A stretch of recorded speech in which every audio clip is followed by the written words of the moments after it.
ইন্না আউলিয়া আল্লাহি লা খাউফুন আলাইহিম ওয়া লা হুম ইয়াহজানুন।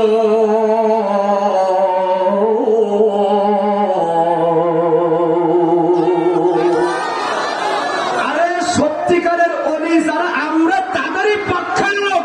ওলির ভেষ ধরে যারা মানুষের ঈমান নষ্ট করে আমরা তাদের বিরুদ্ধে কথা বলি, ঠিক কিনা? বন্ড ওলি প্রতারক বাংলাদেশে আছে না নাই? রাগ করবেন না, দেখবেন কত ওলি মাজারে করে 2 মাস 3 মাস চলে যায়, গোসল করে না। এগুলি বাংলাদেশে হয়, ঠিক কিনা বলে? তাই তো কবি সুন্দর করে এই সমস্ত ওলিদের ব্যাপারে বলে গিয়েছিল, রে দয়াল বাবা বন্ড বাবা লাগে আমার ডর, ওরে দয়াল বাবা গাঞ্জা বাবা লাগে আমার ডর, ফেরেশতারা মগর মারবে কবরের ভিতর,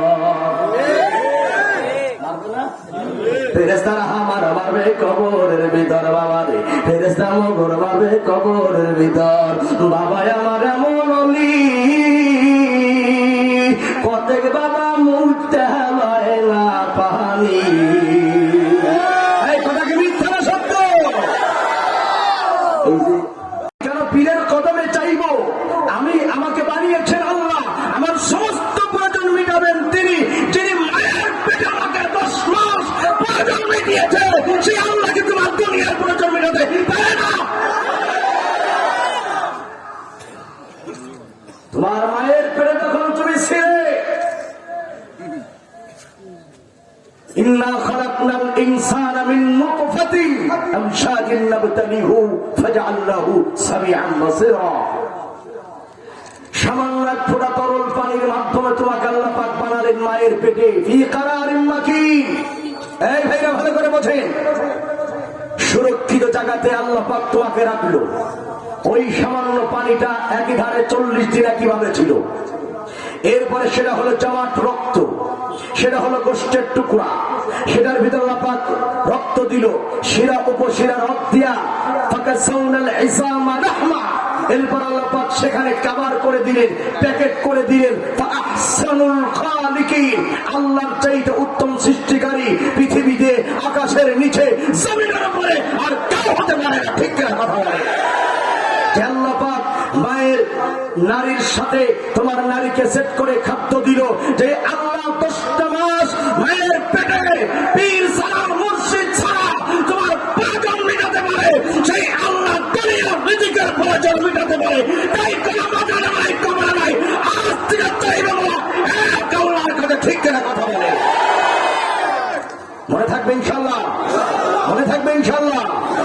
কোন কবরের সামনে মাজারের সামনে যদি মাথা নত করেন, খোদার কসম করে বলছি, আমি আরিফ বিল্লাহ আল্লাহর কসম করে বলতেছি, আপনি যদি কবরে শ্রদ্ধা করেন, মাজারে শ্রদ্ধা করেন, তওবা ছাড়া আপনি মৃত্যুবরণ করে আপনি জাহান্নামে। লাআনাল্লাহুল ইয়াহুদ ওয়ান নাসারা, নবীজির হাদিস, রাসূল বলেন ইহুদি নাসারাদের প্রতি আল্লাহর গজব, লানত, কারণ তারা তাদের নবীদের কবরকে সেজদার জায়গা বানিয়েছিল।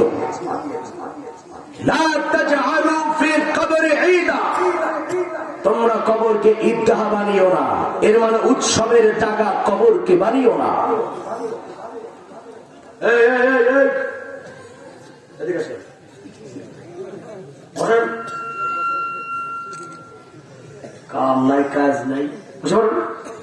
এটা ভালোবাসার ধমক, মহাব্বতের ধমক, ঠিক কিনা বলেন?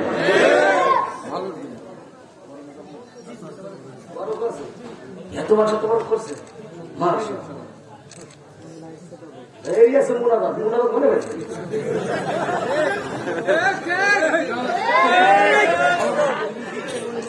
কষ্ট হচ্ছে,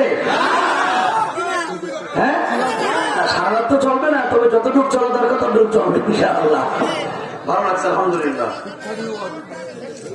আমার ভাইরা রাগ করেন না, আমরা চাই ফরিদপুর রাজবাড়ির মানুষ যেন একই জান্নাতে জায়গা পায়। তাইলে আপনি ভাই ভক্তির নামে কেন কবর শ্রদ্ধা করবেন? ভাইরা চাবো কার কাছে?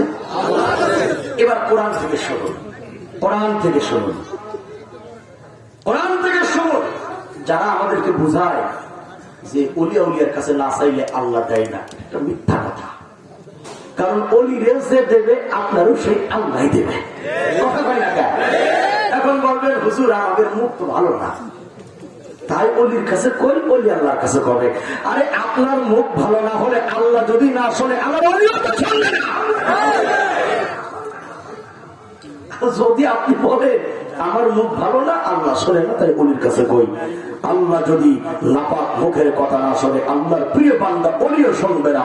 এজন্য অলির চাইতে আল্লাহ তার বান্দাকে 1000 কোটি গুণ বেশি মায়া করে। তাই বান্দা হয়ে বান্দার কাছে নয়, বান্দা হয়ে খালেকের কাছে চাইতে হবে।